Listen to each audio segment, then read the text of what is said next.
Do you suffer from FOMO? Fear of missing out on your favorite sporting event when you're away from home? With IPVanish VPN, you don't have to worry about streaming content over unsafe or restricted Wi-Fi to watch your favorite events. IPVanish VPN allows you unlimited and secure streams to all your favorite sporting events. Don't let unsafe Wi-Fi and ISP throttling stop you from cheering on your home team or favorite athletes. Get IPVanish VPN now.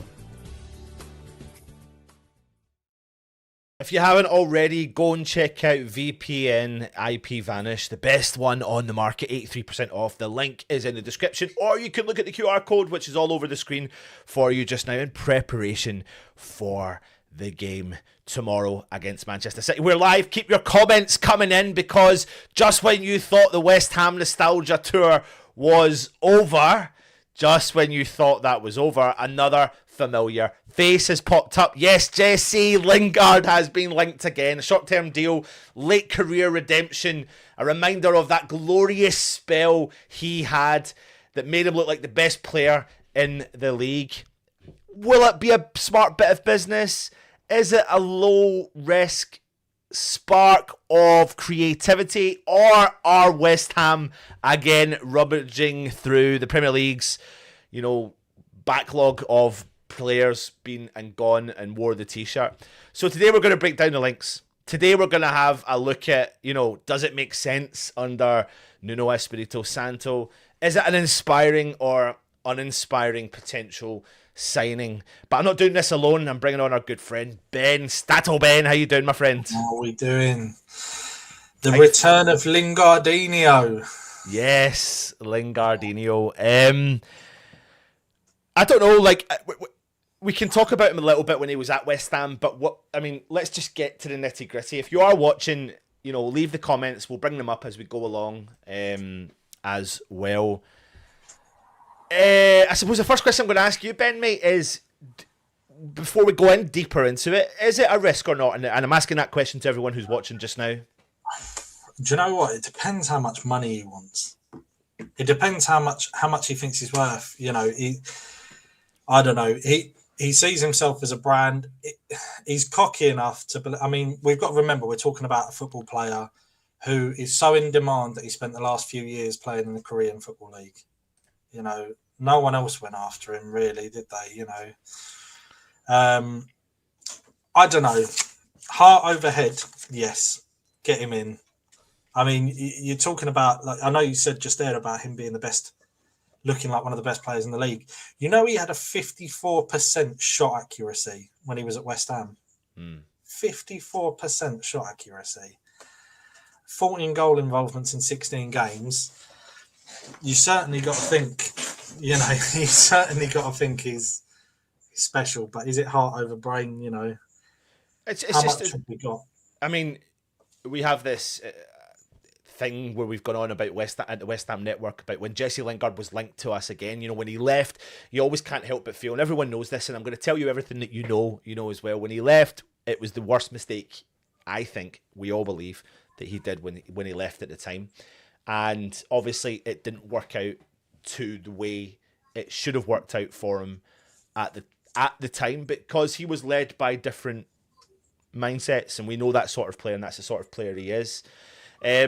He ended up going over to Korea, and he ended up making a decent go of it, whether you look at the standard of the league or not. I think I've got some of his stats there. 67 appearances, 19 goals, 10 assists. So if West Ham do looking at bringing Lingard in, whether he's played to a specific standard or not, he's on a reasonable amount of form. Does that add to the equation? Does that make it less risky? There's risk and there's risk. I know that I just said about him, playing his football in the Korean league, but the boy is talented. He's such a talented player, and we've seen it. We know it's there. Didn't work out for him at Forest. I think he needs to be in the right atmosphere, the right environment. Who else are we looking at? Who else? Is he going to be worse than Paqueta? because Paqueta's a bit of a liability at the moment. But do you think then? Do you think then the risk? I mean, what? Let's try and break down the risks. What are the risks? He's 33. He's not played in the Premier League for a while. Last time he played in the Premier League, it wasn't great. So that for me, try and weigh off the pros and the cons, and I look at the pros to the cons, and I think to myself, okay, a con could be that he could be looking for a really high amount of money, but I don't think he would get the high amount of money. So therefore, I'm hoping he's reasonably humble enough, if this is a genuine link, that he would accept less than what he may expect to get from a Premier League club. What's your thoughts on that? I mean, he's a free agent. Sullivan loves a yellow sticker. It doesn't matter how much money he's got. I bet he doesn't pay more than 20 pence for a loaf of bread. The bloke squeaks when he walks. But so, I mean, for one, I would say the link is real. 100%. I'd say there's conversations happening. And I know some people are reporting saying they know for definite that he's already talking. I don't know that for sure, but I believe it's happening because I know what Sullivan's like. I know what the club's like. He knows the club. He knows the supporters. I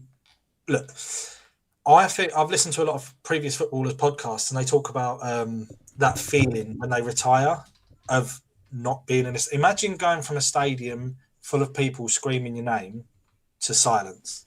Yeah. And he knows what that place can be like. And he knows he can get, even the picture there in the corner, him with the cross irons, he loved it. He absolutely loved it. And whether it's to be believed or not, we've all heard reports about how he wanted to come back, but he wasn't allowed to. And that West Ham was where he wanted to be. Whether or not that's true, there's a lot of money involved in Forest and that. But he's won trophies. He's got England caps. If it's between him and a 50 million Sullivan punt on an unknown midfielder, then I'd take Jesse Ings because you know what you're getting. And what's interesting is when you look at the squad, right, of when Jesse Lingard was at West Ham the last time, 2021 to 22 season. I'm just quickly running through it now.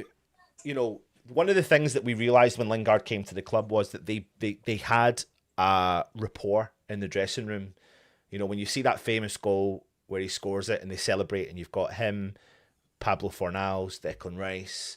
I'm naming all these players who are not at the club anymore. And I think the only couple of players that are at the club and in the squad is Areola, Fabianski, and I believe Jared Bowen. And I think that is it from the players that when he left West Ham to what he'd be coming back to, if he does come back to West Ham. Because I do think this link is true. I do think it is true. I do think it's something like you said, Ben, when you start to build up like what is... And because we're not ITKs, right? So we don't proclaim to be that ITK, but we take the links that are out in the mainstream media, we try and bring them to you and see if there's an element of truth behind them. And would there be an element of truth? Could it be built up? Would it be something that the board would look at? Would it be something that Nuno Espirito Santo would look at? And I do think it is, because I think there's I don't think there's a risk attached, to be honest with you, especially in a short-term deal. And if his attitude's right, they're not going to bring someone in, and there would be a probable clause there. And the risk attached for me is low compared to what the return of investment could be. If we could get him on pay as you play, then I would say definite. A similar deal to Callum Wilson, then I would say, yeah, sure. I know a lot of people are going to think, the football we were playing when Lingard was at West Ham is completely different from what we're playing under Nuno, and that's correct. But Lingard is creative. And Nuno loves fast transition. And one of Lingard's greatest strengths is, and still is, his ability to carry the ball from midfield to attack with pace. So we do need someone like that. I'm not saying he's part of our starting 11, but I'm saying that off the bench, you could have worse options. We know he can create. But when Paqueta lost control of that creative part of the pitch the other day, we didn't have any answer. I would have brought Lingard on in that situation because Paqueta's already lost. He's already lost the game. He's already gone. He's already dropped it. So you bring Lingard in, and you know that that's another option for linking the play, breaking quickly. How many times we see the ball spread into Bowen, spread into Somerville, and then there's no one there? Lingard will run with them. Just give them options. Even if he doesn't give them options, he drags the defender. And he's pressing as well. You know, he's a workhorse. And Nuno does rely on the solid defensive block with heavy organisational pressure. And Lingard is kind of more disciplined than someone like someone younger like Guilherme or something like that, which would be an option off the bench. So I'm not saying he's a starter, but we've got no squad depth. So that would be a great addition. And that's where I come in and agree with you on that, because I can't help but think it's a lack of a risk. It's not really risky. And I think it would be, you know, listen, if Jesse Lingard comes to West Ham, right, I'm telling you this now, if he comes, he's got a point to prove. And he'd want to prove that not just to maybe himself, but to West Ham fans, to the Premier League. And I know it's a pipe smoke, whatever dream that I'm about to say, but if he hits mega crazy, stupid, out of the world form, there will be an inclination in the back of Jesse Lingard's head. There will be in his brain, because if you're an Englishman and you've played international football before, and I know it's a pipe, please people understand, I'm not saying he is going to the World Cup, but if there is an outside chance that anyone could get a sniff at it, that's what you want. A player who's hungry, coming in at the right time, who's going to give it their all and try to prove a point. Again, I agree with you, Ben. Will he come into the starting lineup? See, to be honest with you, I don't really know the answer to that. And I'll tell you why I don't know the answer to that, because right now, the position and the player, in terms of going forward, I think we lack is that connectivity between the midfield and the striker. And when we brought in 2020 to 2021, Jesse Lingard, I understand everyone's going to say to me it's 4 or 5 years ago, but when we brought that type of player, he is what connected our midfield to our striker, and that really brought a progressive attack. And if it's not Jesse Lingard, but we find a Jesse, because how many times, Ben, have you ever heard us, or you've mentioned, we've always said if we ever find that Jesse Lingard-esque player, that's what this team kind of is missing. Yeah. It's the thing is I mean, you can't compare him to Paqueta as a player, because they're apples and oranges. Paqueta is an elite player when he wants to be, when his head's in it. Paqueta for me is one of the best midfielders in the league on his day, but when he's having a bad day, it does his confidence no good to leave him on the pitch. It ruins a player like that. So having someone like Lingard as a second option, because the thing is, if we pull Paqueta off to protect him, it leaves us short. You know, it's difficult. It really is difficult. I'm a fan of it just because I like the idea of squad depth. Yeah. If I had my choice, if I knew we've got £110 million to spend in January, Lingard is getting nowhere near the team for me, nowhere near it.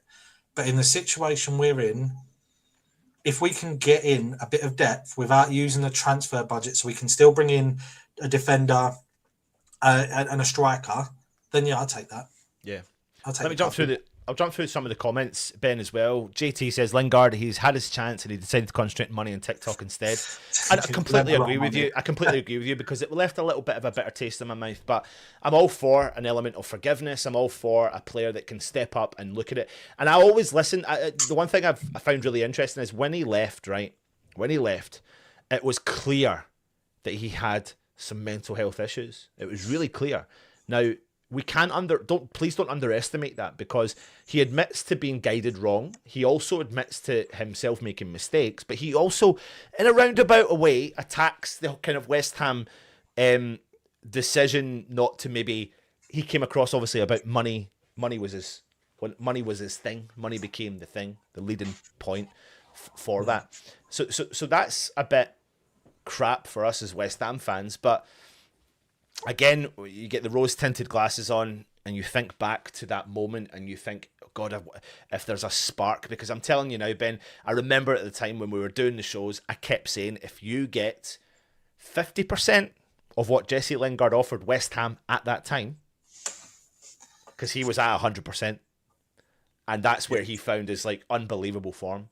you know, you'd be getting a very good player. So I get it. I get the comments, and part of me feels like that as well.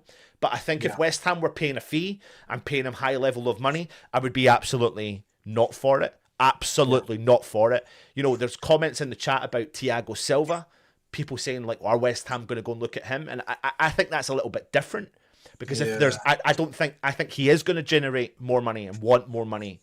And I think he is completely in the wrong side of the age group because he's over 40. Whereas at least Lingard's 33. I know it's not the age group and the average age we're wanting to do, but I get the comments. John Markham says, yes, for the rest of the season, if he proves himself, then one more season. The other thing is, in terms of getting a player in, we need players, that's for sure. We all know we need players. And I can see a lot of the comments, you know, people, you know, we know what West Ham are like. We're in a relegation battle. Are we going to dig our hands in our pockets? Probably not. I hate it. I hate the fact that we're even having this discussion about Lingard. In my mind, he had his chance. You know, things went wrong. People make mistakes. As you say, you know, mental health plays a big part in football. They're surrounded by people who advise them that aren't necessarily the best people to be advising them. But the reality of it is, and obviously you've seen the article I'm going to post about the board and the way the club's going. And if we do spend a lot of money and don't survive, we are in big trouble. We are banging trouble next year. Financially, we're banging trouble next year. So if we can get as much depth as possible, you know, I know it's like buying the Tesco's value sandwich, you know, but it's better than having nothing, isn't it? And I think, yeah, but then equally though, you know, again, if there's lack of risk in terms of it's not going to cost West Ham a lot of money, and he comes into the squad and he gets a little bit of game time. Listen, we all know, and we're all capable of understanding that you can. It sounds really bad in saying that, but sometimes you're like, are they at the races? It's a little bit like Gsell, you know. I've not seen enough really to go. I'm excited, and I'm not being a dick about that. I just haven't. Yeah. It's a bit like Guido Rodriguez. I've just not seen anything. I'm not excited at all. But when Freddie Potts comes on the field, I get a little bit of va-va-voom and a little bit excited. I'm like, all right, I can't get that. Or when I see a youngster come on the field, I'm like, oh, even like Callum Marshall, when he came on and made a couple of substitute appearances, I thought, he looks like he's at the races a little bit. He looks like he's pacey. He looks like he's up for it. And so therefore, if Lingard comes in at a very good deal that benefits us, and he comes on and he's not at the races, we'll know that very quickly, I think. And we don't have the time to have to bed. The one benefit is he's currently playing, so he doesn't have to bed in. He's not having to go through he's not been playing recently. He has literally and is still playing up until the other day and scored, I think, in his final game for Seoul. So, you know, I can get it. We'll see. Let's read this comment from DC. What would be the point of bringing Lingard back? There's absolutely no way he's up to the level now. He's been playing Mickey Mouse football for years. This would be a waste of time. Again, though, understand it, but risk averse. It's a fair point. Like I said, you know, if no one's gone in for him while he's been in Korea, so you know, I understand what he's saying. You know, you never know what is going to change someone in terms of mentality. That's what I think the risk is. That's the only reward part of the risk I see, is that we know that he can do it. He knows that he can do it. We've seen him do it for West Ham before, and we have always been trying to replace him.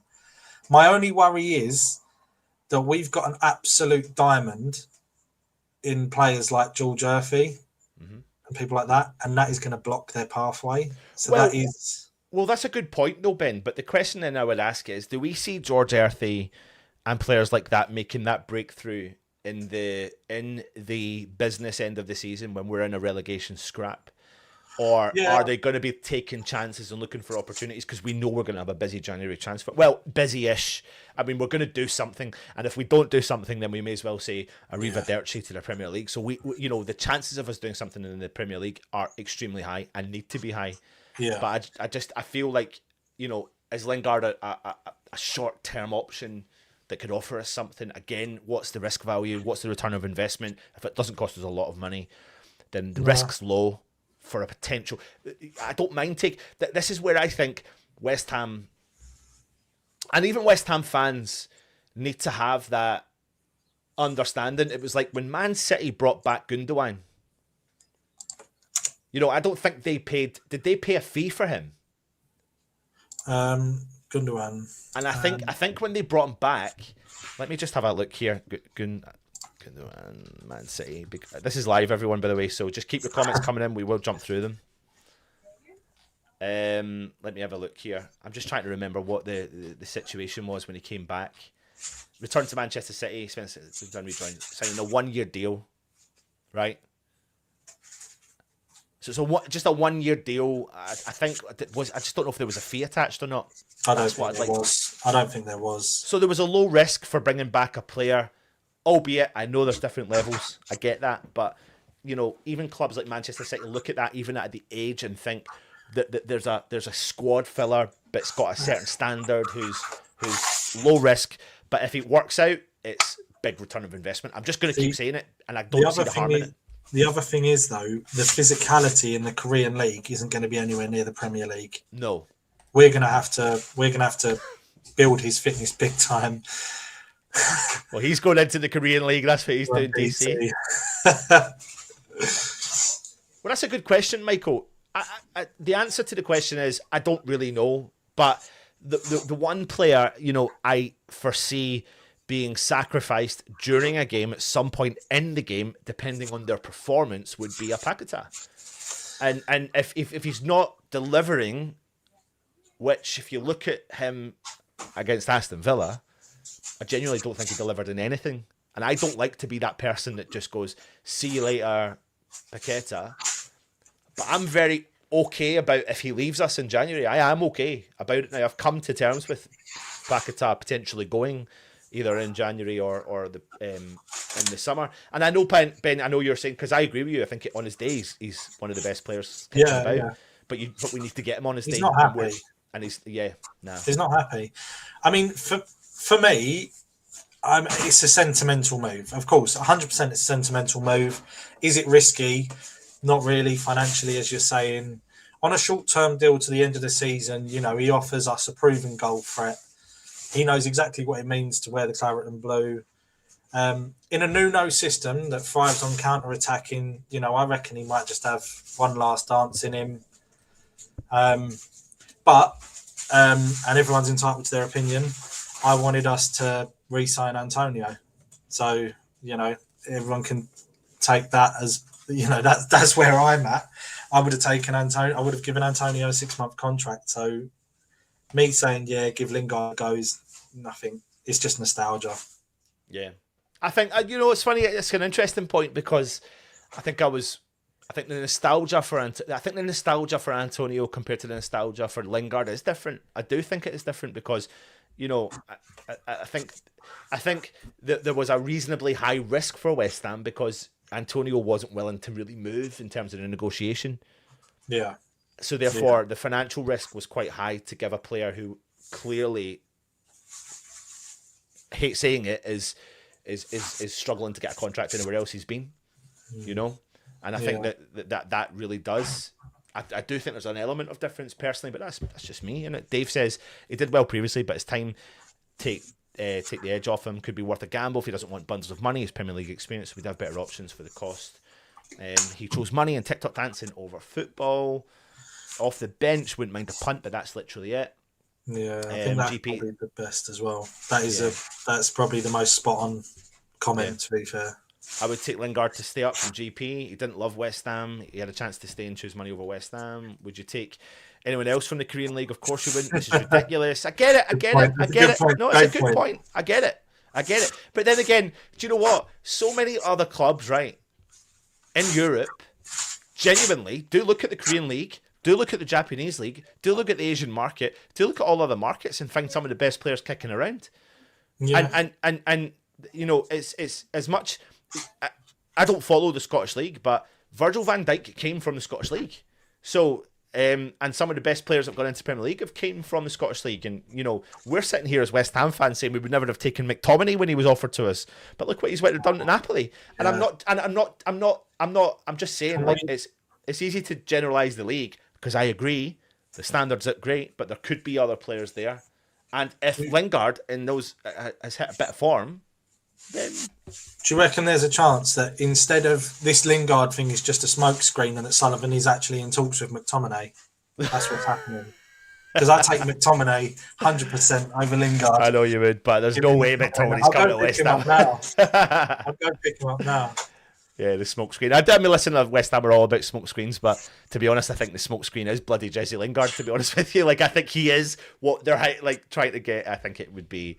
I think they're definitely going to look at it. It's just whether or not Nuno buys into it. And Excellent pasta. if it's a big if he came back, would he be able to do what he did before? I very much doubt it. But then again, we would set those standards. And I think we just need to maybe reduce those standards because, to be honest with you, no one thought he'd have done what he did the last time. I mean, as I'd say as well, I just want to reinforce the point that for me, in my opinion, I only want him back if it's pay as you play. I'm not willing. Don't want him being paid big money. DC, I never said he's better than Paquetá. I never said that. No. I just said if Paquetá is not firing on all cylinders, like he's not been doing, and a substitute happens, like it has been, and he's substituted, like he has been, I would rather see Jesse Lingard come on than Guido Rodriguez. I would rather see Jesse Lingard come on, possibly right now, because Nicholas Füllkrug's about to leave, than Nicholas Füllkrug. Let me phrase it this way.